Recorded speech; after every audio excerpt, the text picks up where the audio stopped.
días, señoras y señores diputados. Muy buen día, señora secretaria.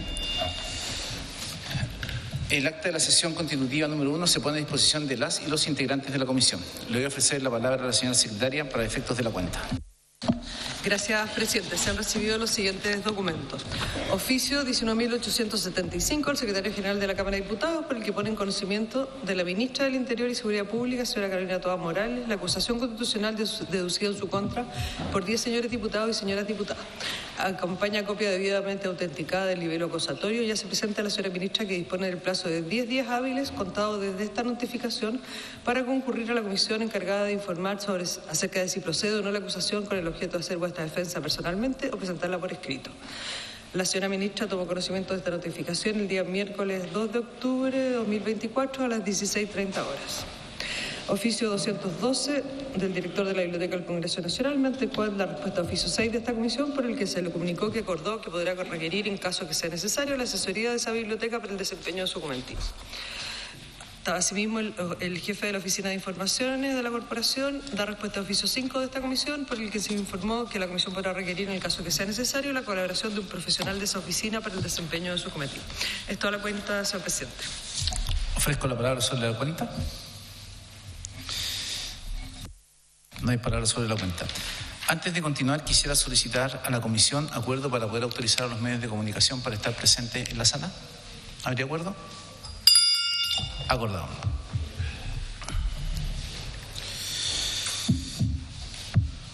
La sesión ha sido convocada para efectos de recibir al académico de la Universidad de Chile, de la Universidad de Santiago de Chile y de la Universidad del Desarrollo, el señor Felipe Lizama Allende, sobre aspectos generales de la acusación constitucional. ¿Está el señor Lizama? Por favor, profesor. Donde usted guste, distinguido. Hola, presidente. Diputado, ¿cómo está?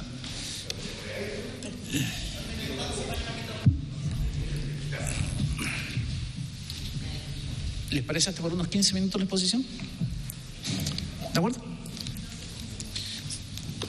Entonces, lo escuchamos, señor Lizama.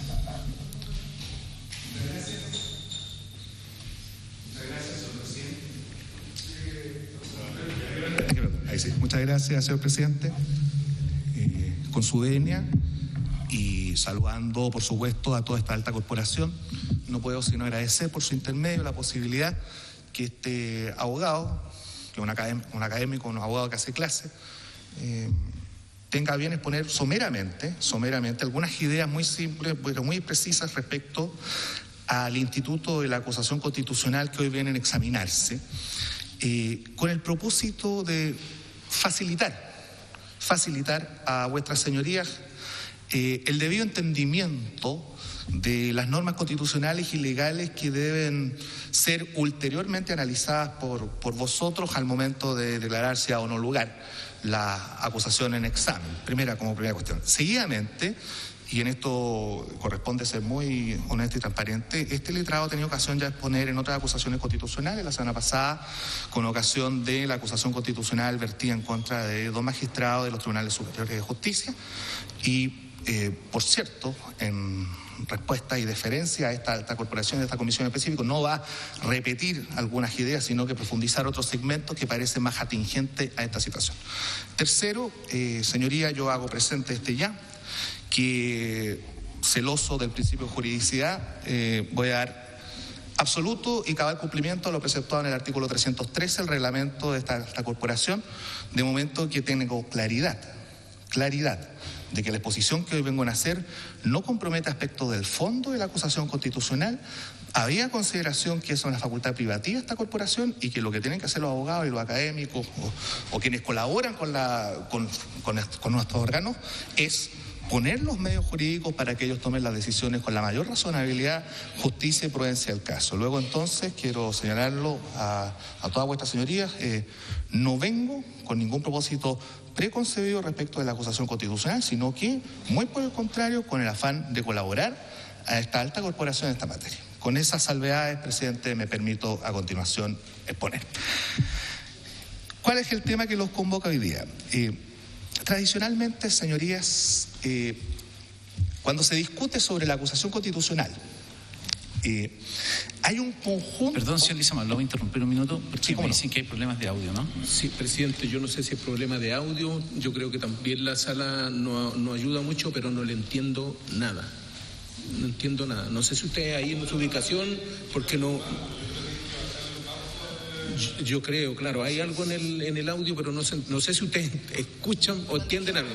Cuesta, claro. ¿Puedo hablar y eso va a... ¿Les propongo suspender por unos minutitos? O sea, ¿Vamos a suspender unos minutos? para que lo podamos escuchar bien, porque no se escucha.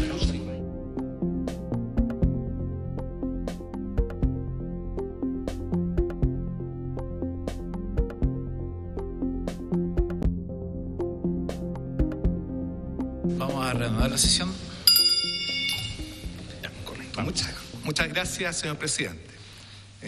Honorable corporación, con su venia, no puedo sino nuevamente agradecer a esta alta corporación la posibilidad que le ha dado este letrado de exponer sobre algunos segmentos de la acusación constitucional que hoy vienen a examinarse, haciendo desde ya las siguientes prevenciones, que me parece conveniente reiterarlas, había consideración que tuvimos un pequeño lapso informático. La primera, señorías, es que para los abogados, los académicos y quienes se dedican a la docencia, siempre es un honor colaborar con esta alta corporación. Es decir,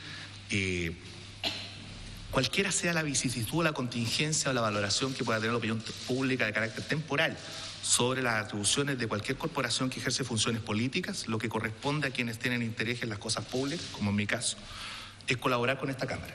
Bien, como decía un político muy antiguo, a mí la política no me interesa, pero sí las cosas públicas. Como decía Diego Portal, las cosas públicas tienen que interesarnos a todos. Bien, eso es lo primero. Seguidamente, el propósito de este abogado no es incurrir en citas farragosas o eruditas y actitudes que algunos, tal vez en su afán de lucimiento personal, quieren que vienen a exponer a esta corporación lleno de citas, doctrinas y nada de eso es mi propósito, señorías, y por supuesto para quienes nos ven u oyen. El propósito de este abogado es tratar de ilustrar en los segmentos precisos de una atribución constitucional que vosotros tienen y que debe ser examinada con la prudencia y mesura del caso. Y tercero, y lo quiero reiterar, el artículo 313 del reglamento de esta alta corporación dice que esta comisión sesiona sin adentrarse en los aspectos de fondo de la acusación. ¿Ya? Y por consiguiente yo entiendo razonablemente que mi propósito es ilustrativo y por lo tanto no pretendo ante vuestras señorías abanderizarme sobre tal o cual segmento, porque primero no me corresponde y en segundo lugar soy un respetuoso de la Constitución. Así entendido, creo que lo que hay que facilitar es que vuestra señoría tenga todos los insumos razonables y ponderados a fin de resolver y formarse convicción en torno a declararse o no un lugar una acusación constitucional. Esas salvedades que tal vez no había escuchado vuestra señoría anteriormente me parecían indispensables y hechas esas pequeñas salvedades me voy a permitir exponer.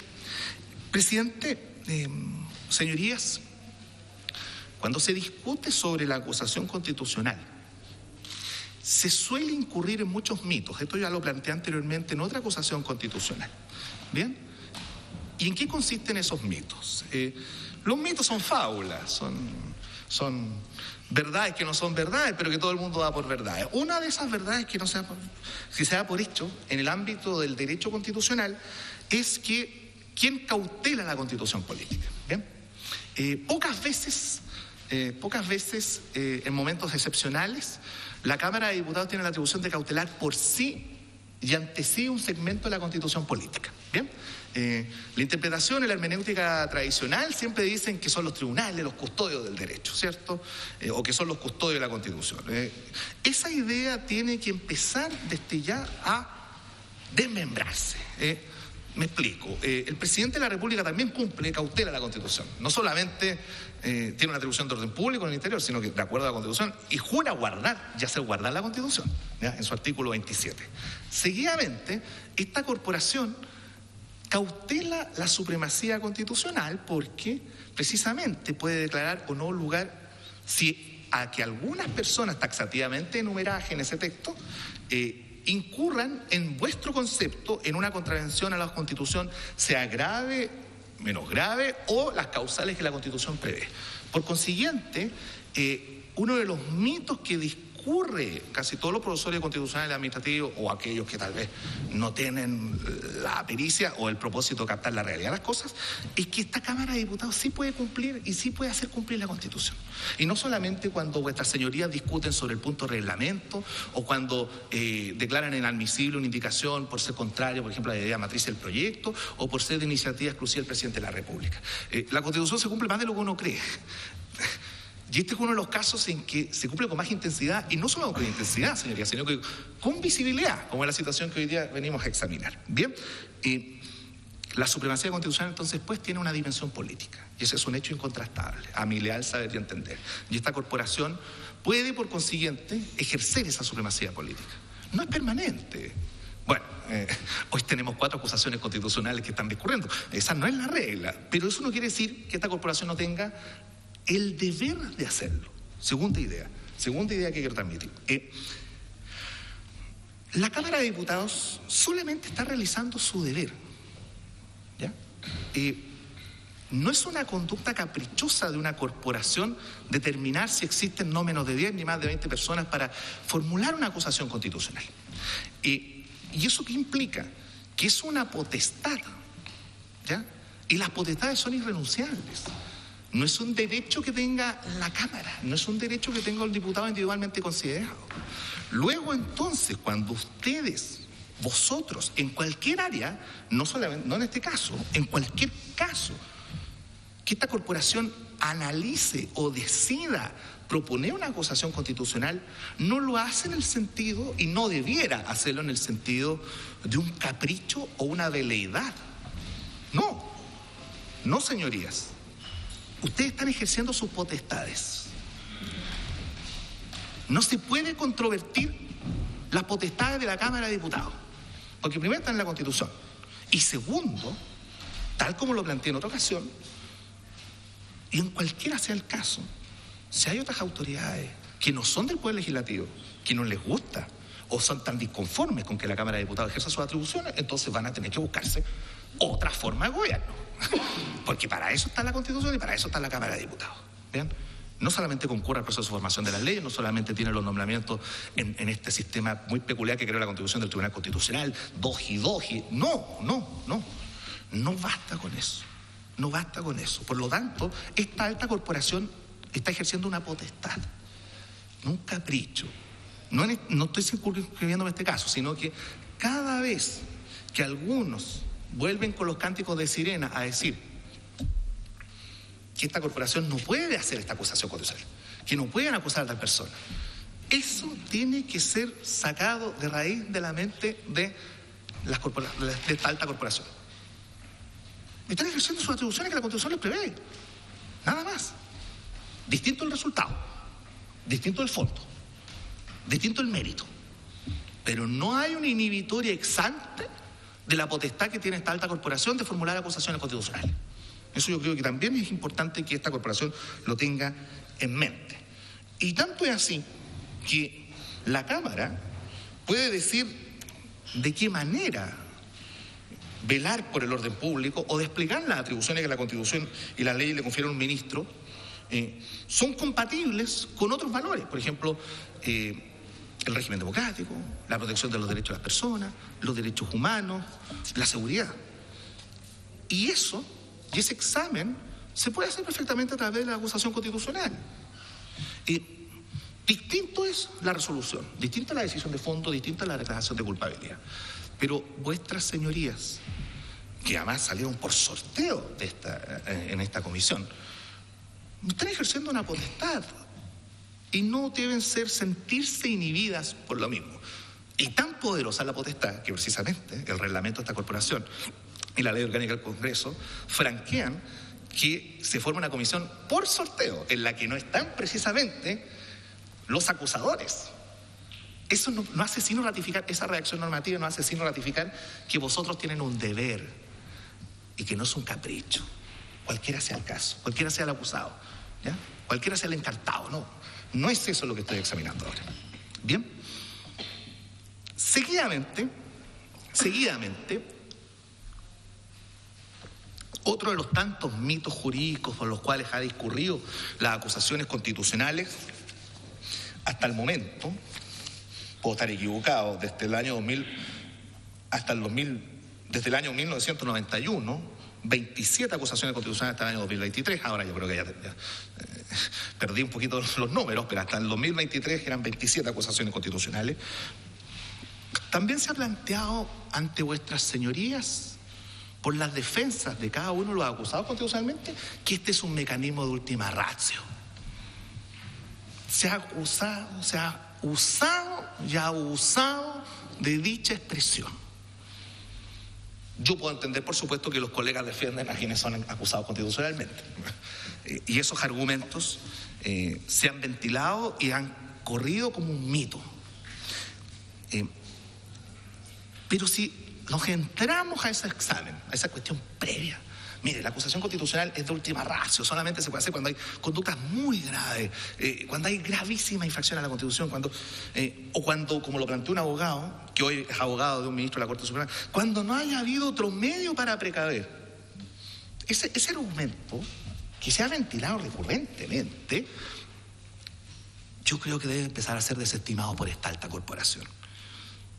Y lo voy a decir por razones de texto y por razones de sentido. Primero, por razón de texto, una cuestión evidente. La Constitución nos fijó unos pasos escalonados respecto a la atribución de la Cámara de Diputados. La Constitución fijó dos atribuciones bien específicas. Primero, fiscalizar los actos del gobierno. Y modalidades para dicha fiscalización: adoptar acuerdos, sugerir observaciones, oficiar, crear comisión investigadora, interpelar. No me gusta el término interpelar, creo que no estamos en Inglaterra, estamos en Chile, pero se le ha llamado desafortunadamente interpelar. Bueno, es una práctica parlamentaria que se incorporó al texto, no la comparto. Esa es una atribución. Una. Distinta es la acusación constitucional, que está, por supuesto, en otro numeral, y que no es una consecuencia de la fiscalización, señorías. No está tratada la Constitución como consecuencia de la fiscalización, porque si fuera así, y ahora vuelvo al argumento del sentido, no del texto, eso quiere decir que vuestras señorías tienen que primero realizar todas y cada una de las atribuciones del numeral primero, el 52, para solo después de eso acusar constitucionalmente. Me explico. Ocurre una situación escandalosa en el Poder Ejecutivo. Escandalosa. Entonces, primero se hace un acuerdo. Se vota el acuerdo con la mayoría de los diputados presentes. Después, no, hay que hacer una comisión investigadora. Ya. Se cita al ministro.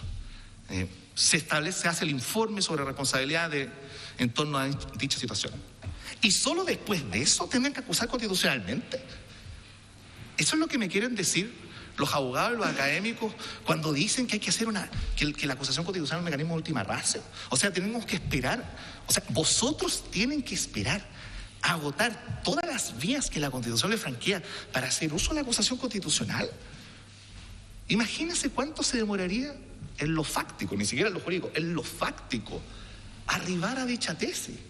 O sea, tendría que esperar un informe de la comisión, y por supuesto ese informe se va a pelear porque es una discusión política, y solo después que lo peleemos, ya, es que sigue la situación. Entonces, como sigue la situación, ahora y solo ahora voy a acusar constitucionalmente. Y podrían pasar perfectamente 3 meses desde que alguien se fue. Y la Constitución dice expresamente que se puede acusar constitucionalmente a determinadas personas hasta 3 meses después del cargo. Hay otros que es hasta 6. En una anécdota, que algunos ministros siempre celebran los 6 meses después de haber renunciado al cargo. Ya no me acusaron constitucionalmente. Pero eso demuestra que conjugar el poder de fiscalizar con el poder de acusar constitucionalmente y confundirlos como si fuera una majamama, confunde a los parlamentarios en su función constitucional. Y por lo tanto, arrimados a ese cántico de sirena que algunos llaman última ratio, que además es una institución del derecho penal, no puede ser aplicada a esta corporación. Que los abogados defensores la ocupen, habla bien de ellos. Entonces intento defender a toda costa a su cliente, que es un mandato profesional. La realidad jurídica es otra. Y hay que empezar a trabajar argumentativamente eso, a fin que vosotros, como alta corporación, tengan claridad sobre ese insumo. Expuesto esto, someramente, porque hay que ser breve los tiempos, vosotros tenéis que organizar también la norma de funcionamiento de esta comisión. Expuesto eso, entremos específicamente en cómo entender las causales de acusación constitucional en la situación que convoca, es decir, se acusa constitucionalmente a un ministro por infracción a la Constitución o por dejar las leyes sin ejecución. ¿Bien? Y otras causales, delitos, al comprometido la honor y seguridad de la nación. Centrémonos en las que motivan teóricamente la comisión que hoy viene aquí a comparecer, en la comisión en la que yo vengo a comparecer.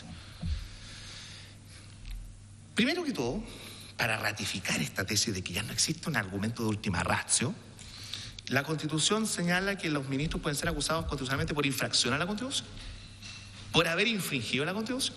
Primera idea. Mientras que al presidente de la República le exigen haberle infringido abiertamente, ¿ya?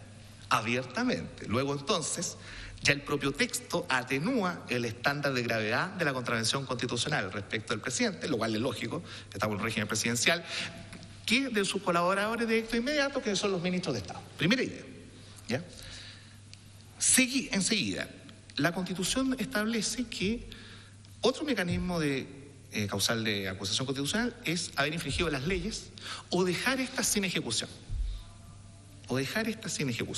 Bien, mientras que la infracción a la Constitución puede referirse a una regla directa de derecho, por ejemplo, infringió el derecho a la vida de varias personas por una manifestación, infringió el principio de igualdad de la ley, priorizando algunos proyectos administrativos sobre otros. Puede cada uno de los diputados razonablemente subsumir alguna causal en la infracción a la Constitución. La causal de dejar de infringir las leyes o dejar esta sin ejecución debe ser examinada precisamente con las normativas que están por debajo de la Constitución y que se aplican directamente a los ministros de Estado. Así entendida, las acusaciones constitucionales, para que puedan sortear un tamiz de admisibilidad, deben considerar forzosa y necesariamente qué infracciones de ley o de Constitución hay y que se puedan imputar a un ministro de Estado. ¿Ya? Me explico. La acusación constitucional, no obstante la discusión sobre la amplitud de sus causales, no obstante los mitos jurídicos sobre la última ratio, y no obstante un conjunto de actuaciones que quieren enervar el poder legislativo, tiene algunos mecanismos de cautela de la juridicidad en torno a su interposición, su tramitación y su conclusión. Uno de esos es que las causales se pueden subsumir. ¿Cómo se subsumen las causales? Cualquier acusación constitucional tiene que decir explícitamente qué norma constitucional contravino un ministro en el ejercicio de su función. Primero. Seguidamente, ¿qué leyes fueron transgredidas con ocasión de esos hechos? Y tercero, en la parte más interesante de la causal, ¿cómo o por qué el ministro, en su caso, dejó las leyes sin ejecución? Y esto se puede dar de muchas maneras, conceptualmente hablando. Cuando dice la Constitución haber dejado estas sin ejecución, lo que está diciendo la Constitución es que existe una potestad reglamentaria, ¿bien? Que existe una potestad reglamentaria de ejecución sobre la cual el presidente, conjunto con sus ministros, porque ellos suscriben esos actos administrativos, confeccionan decretos, reglamentos que crean convenientes para la mejor ejecución de las leyes. Si las leyes contienen mandatos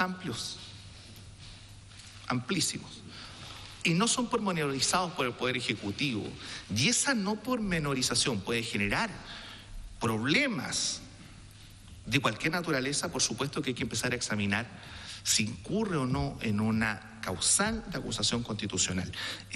Hace poco, señorías, los medios de comunicación hicieron un interesante análisis sobre los reglamentos que están pendientes en materia de ley Chao Cables, en ley Uber, etcétera. Hay leyes que esta alta corporación ha trabajado por años, y todavía no tienen reglamento.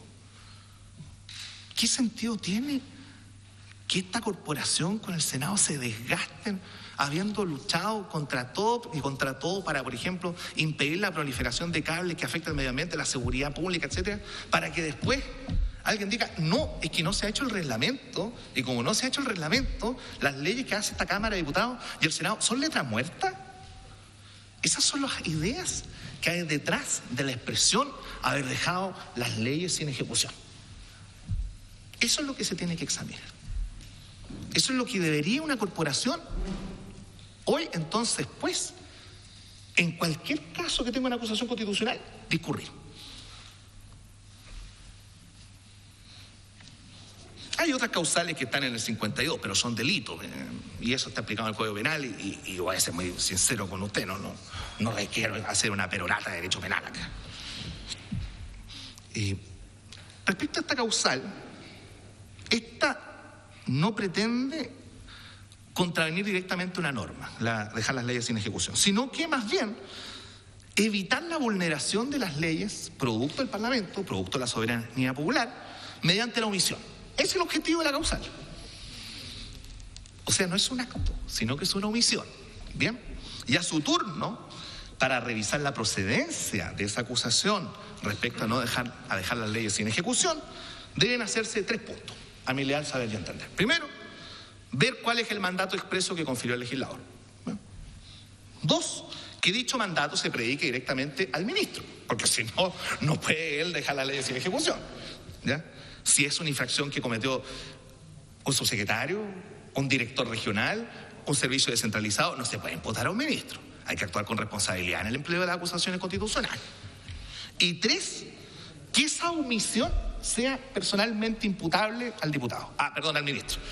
No al diputado, al ministro. ¿Ya? Solo con esos requisitos, un mandato expreso del legislador, que ese mandato se predique directamente al ministro y que el ministro sea imputable por no hacerlo, se podría configurar conceptualmente la causal dejar las leyes sin ejecución y por lo tanto ser pasible de acusación constitucional.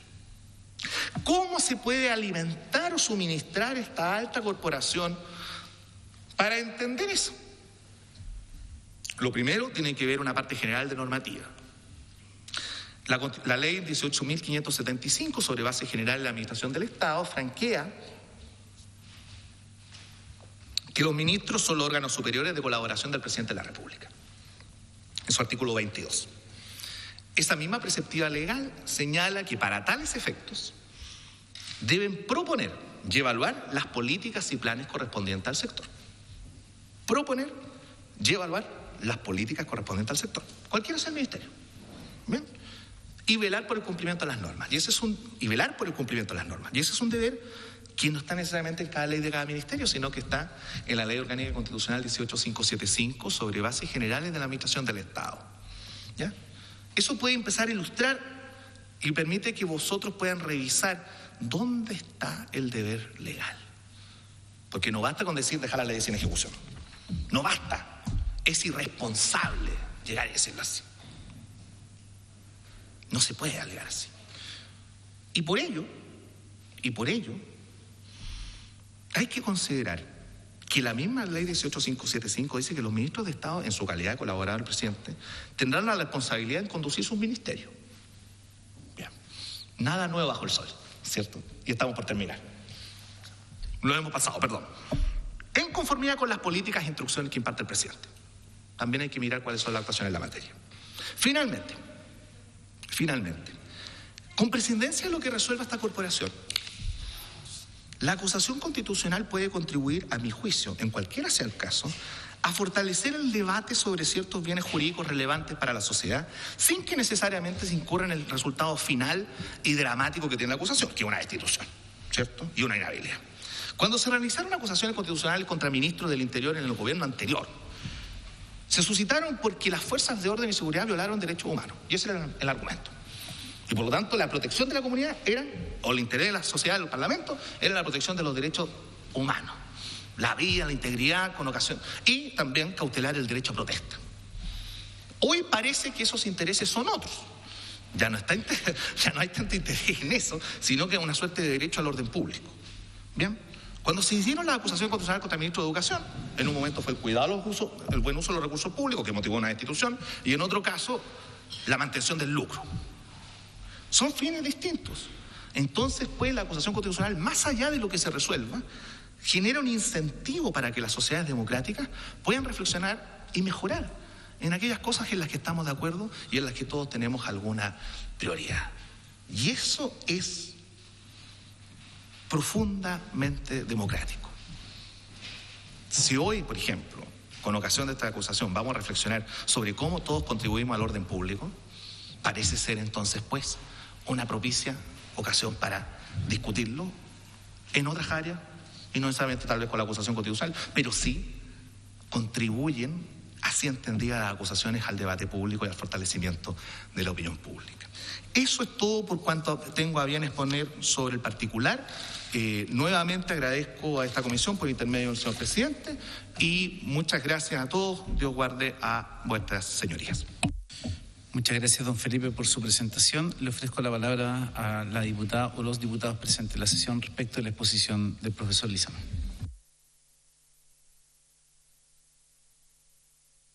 Diputado Sánchez. Muchas gracias, presidente. Agradecerle primero que nada al señor Lizama por su exposición, al profesor.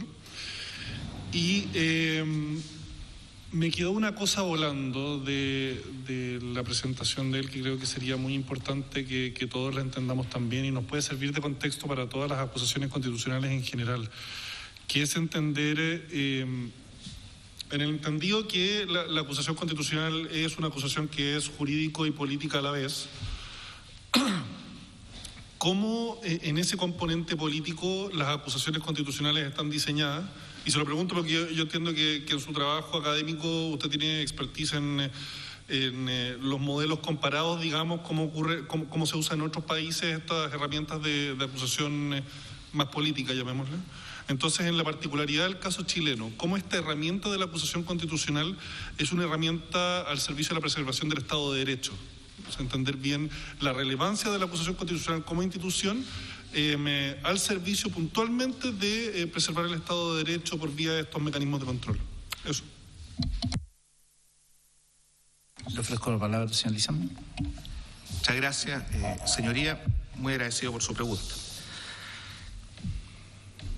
La acusación constitucional en el derecho comparado comúnmente se ha convertido, lo que la diferencia del caso chileno, en un impeachment, una suerte de juicio político sobre la gestión determinada de tal o cual autoridad política. Bien, muchas veces en el derecho comparado, las normas que uno puede examinar, Norteamérica, Finlandia, regímenes parlamentarios, lo que se pretende es hacer un juicio de reproche de mérito respecto de las decisiones de tal o cual autoridad. En el caso chileno, tradicionalmente desde el 25 hasta ahora, precisamente siempre se ha preservado que ciertos bienes jurídicos relevantes que tengan una contravención normativa, tratada en la Constitución, sean susceptibles de ser incorporados en su momento al artículo 39 de la Constitución del 25, al 48 de la Constitución del 80, hoy 52. Bien, la acusación constitucional así entendida, señoría, discurre entonces pues sobre un conjunto de bienes relevantes que la sociedad ha puesto en un documento común, que es un compromiso de varios sectores políticos, llamado Constitución. Luego, cuando se realiza una acusación constitucional, lo que hay detrás, no obstante la política, no obstante el fragor de la discusión política, es el propósito de cautelar bienes que son relevantes para el Estado de Derecho. Y uno de esos es la seguridad de las normas, el cumplimiento de las leyes, el respeto al orden público, la protección de los derechos de las personas, en fin. ¿La acusación constitucional es una modalidad que franquea el Estado de Derecho? Sí. ¿Tiene una dimensión política? Es incontrastable ello. Nadie puede decir que no la tiene. Pero siempre hay un propósito constitucional de cautelar determinadas normas a través de ellas. ¿Y cómo se logra eso? Formando convicción en quienes acusan y formando convicción en quienes resuelven.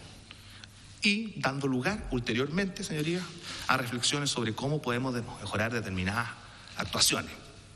Un ejemplo, cuando se acusó constitucionalmente antes, no ahora, a los ministros de la Corte Suprema, ministros Kinzenmiller, Dolmetsch, Valderrama, yo olvido otro, con ocasión de una interpretación que se había dado respecto al decreto ley 321, libertad provisional a personas condenadas por causa de violación a los derechos humanos, la acusación se desechó, ¿ya? Y la solución fue crear un proyecto de ley que modificaba los requisitos para otorgar la libertad condicional.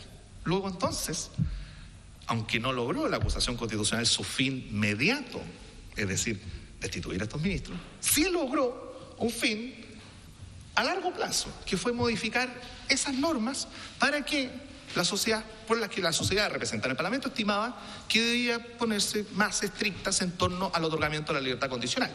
Luego entonces, aunque el resultado fue mucho más largo, señorías, hubo una cautela del Estado de Derecho, tanto así que después esa ley fue sometida a control de constitucionalidad, se discutieron algunos aspectos, el Tribunal Constitucional dijo que no divisaba inconveniente en constitucionalidad, hay un par de votos disidentes, y todo siguió su cauce.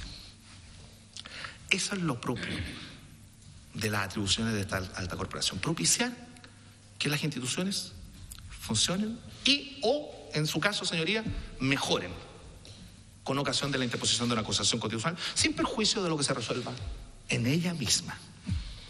No sé si con ello yo puedo ayudarlo, señoría. Muchas gracias, profesor. ¿Alguien más la palabra?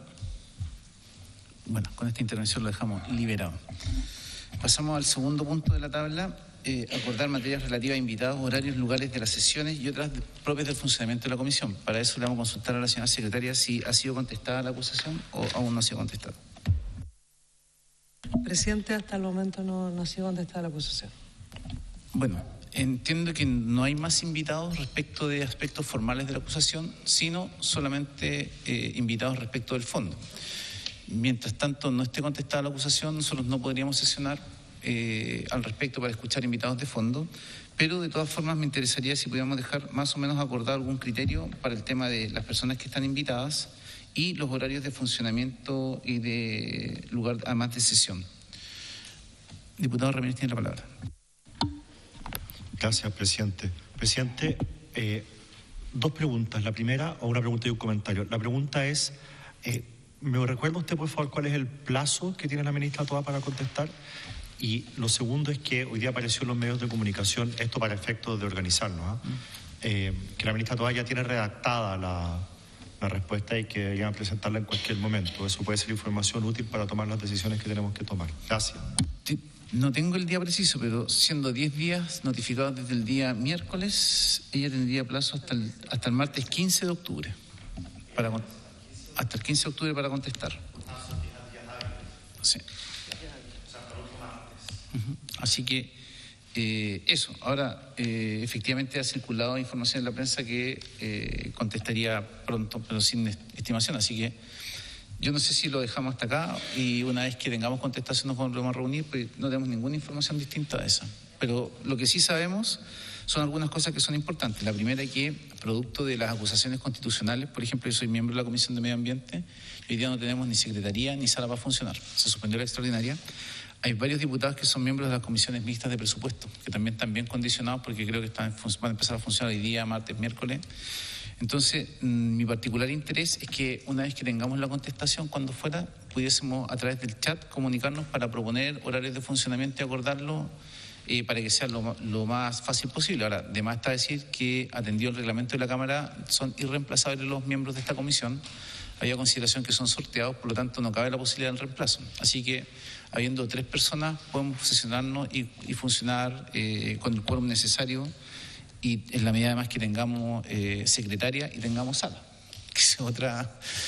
Porque hay que recordar que hay 3 acusaciones constitucionales del Ministro de la Suprema, esta y hay una sobrecarga legislativa importante en la Cámara. Entonces, yo les dejaría propuesto, si les parece, que una vez que tengamos noticias de la secretaria que se ha contestado a través del chat, lo dejamos como un mecanismo válido para comunicarnos, de manera de ir tomando algún acuerdo y sin perjuicio que como somos 5, quizás telefónicamente sea más sencillo aquello.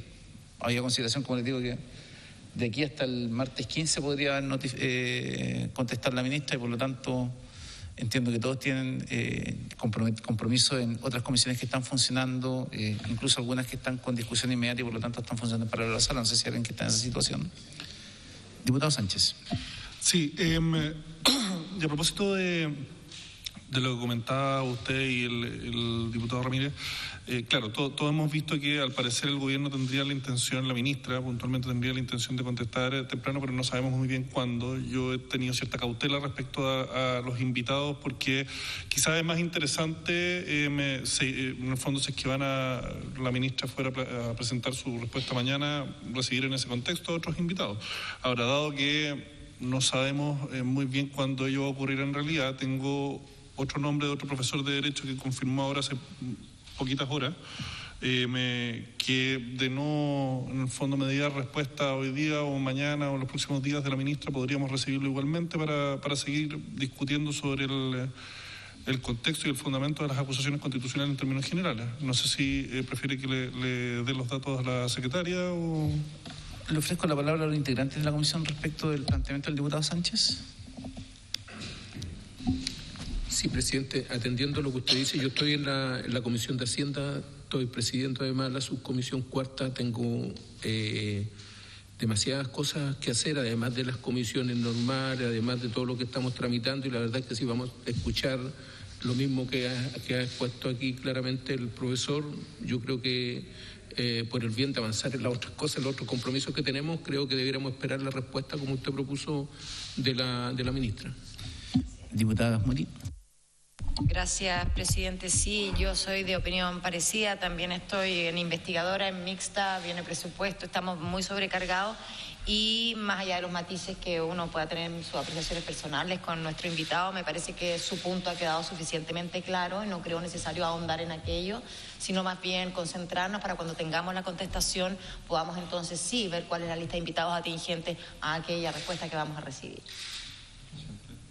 Diputado Ramírez. Presidente, hay una ventaja de recibir algunos invitados antes, que es que vamos aliviando la carga para los diputados, o sea, para las sesiones que hay después. Porque al final vamos a tener un listado grande de invitados para exponer una vez que se haya presentado la respuesta. Si podemos adelantar parte del trabajo, yo creo que eso puede ser algo positivo. Así que yo no me cerraría tan rápido a la posibilidad de citar personas antes, porque probablemente el diputado Sánchez y otros diputados hagamos esas mismas invitaciones después. Entonces puede ser una buena cosa.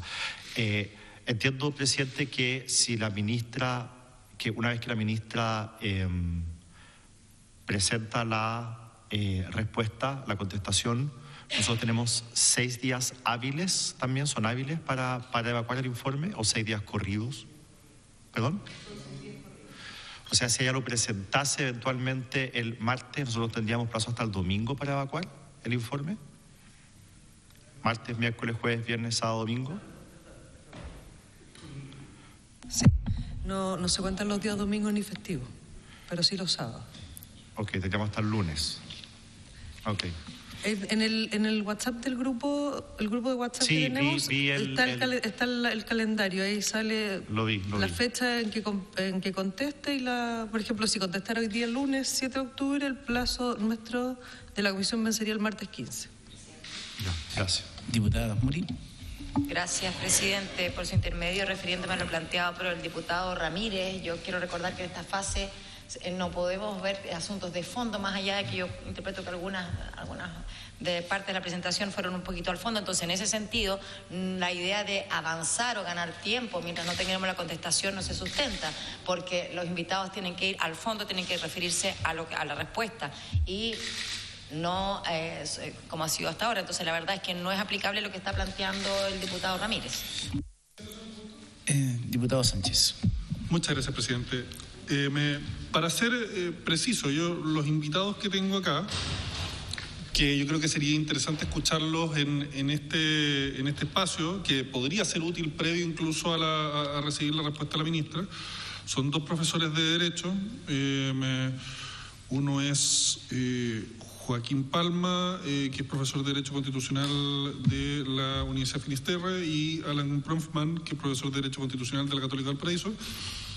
Yo de todas maneras los invitaría a ellos después de presentar la contestación por parte de la ministra. Entonces, en ese caso sí aplica la prevención del diputado Ramírez, que si es que los escuchamos antes, ya no tendría mayor sentido invitarlos después y podemos escuchar otras exposiciones, pero si no los escuchásemos antes, son por lo menos 2 invitados que sí, si es que tuviese bien la comisión, por supuesto, podrían ser recibidos posteriormente y eso sí quitaría tiempo eventualmente para escuchar otras intervenciones en este plazo bien acotado de 6 días. Entonces, creo que hay una complejidad ahí que la comisión debiese considerar.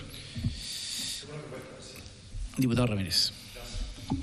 Presidente, quizás podríamos, para tener claridad de esto, tener una sola sesión más antes de la contestación para que vengan las personas que se puedan referir a la forma y de ese modo no estar sobre la marcha improvisando, de que después pueda aparecer en el fondo otro invitado. Entonces usted puede citar una sola vez, decir, voy a inventar este jueves, el miércoles en Valparaíso a tal hora, los invitados que quiera proponer la comisión como única fecha antes de la contestación de la demanda. Creo que eso puede ser una salida que nos da a todos más certeza y que permite organizarnos a los que tenemos hartas cosas que hacer, como decían los diputados Barrera y Campbell. Gracias.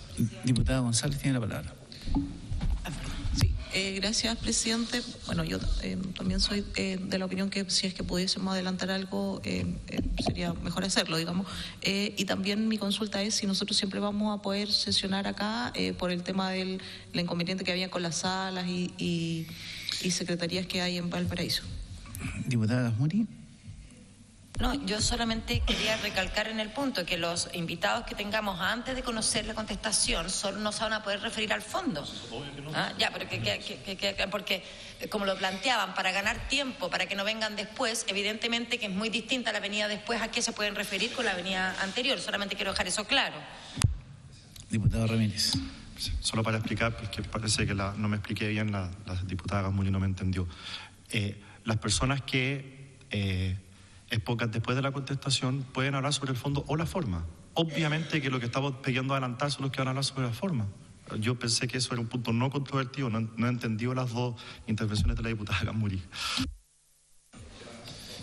Bueno, a ver, vamos a despejar algunas cosas respecto de lugares de funcionamiento. La idea de funcionalidad en Santiago era básicamente que generar la facilidad para poder funcionar a esta hora, que era más disponibilidad y no tener que trasladarse a Valparaíso. Estamos autorizados por los comités excepcionalmente conforme a la regla general. Esto significa lunes y jueves, no en los días que funciona el Congreso, por lo tanto no pueden funcionar acá martes y miércoles.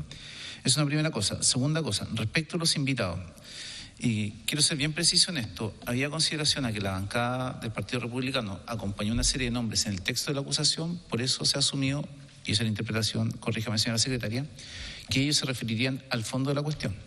Dicho esto, los nombres que propone el diputado Sánchez, el señor Palma y don Alan Brodfer, ambos profesores de Derecho Constitucional, para referirse a aspectos generales, efectivamente puede ser antes o después de la contestación, en eso no hay ningún inconveniente.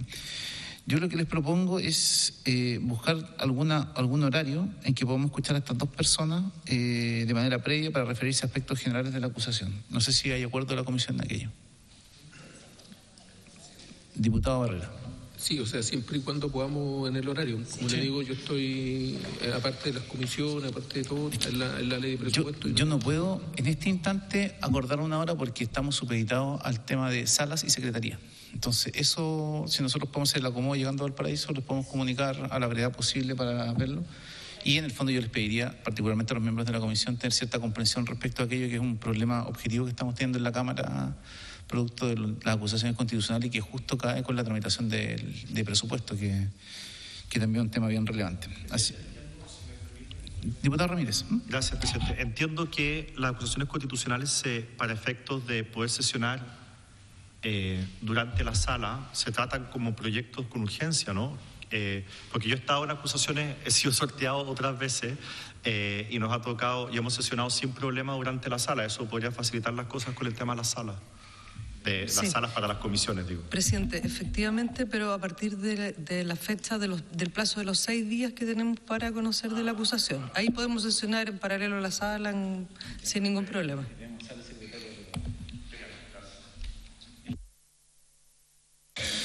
Sí, así que, bueno, para dejar las cosas absolutamente claras, había consideración que contamos con sala, secretaria y plazo una vez que está contestada la acusación.